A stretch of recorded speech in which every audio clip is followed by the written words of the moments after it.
savoir peut-il survivre s'il ne repose que sur la voix de celles et ceux qui le transmettent?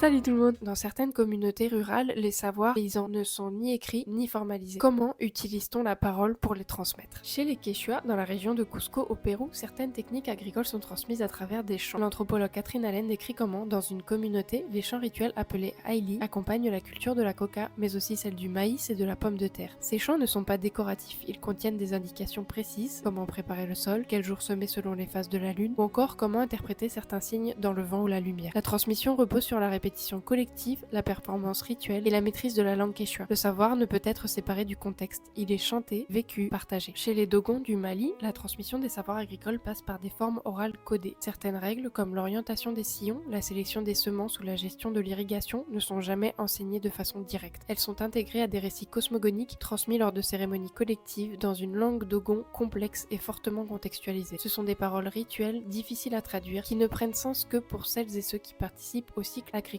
année après année. La parole, ici, ne prescrit pas un geste, elle établit une relation avec les ancêtres, les éléments et le vivant. L'anthropologue Clarissa Balgley rappelle que dans ces contextes, l'oralité n'est pas un simple support du savoir, elle est la condition même de sa transmission. Mais, parce qu'il y a un mais, c'est ce qui en fait sa force, mais aussi sa fragilité. Elle repose sur peu de choses, car quand les communautés rurales sont dispersées par la guerre, l'exode, la modernisation, c'est tout un monde de savoir qui peut disparaître avec elle. À plus dans le bus!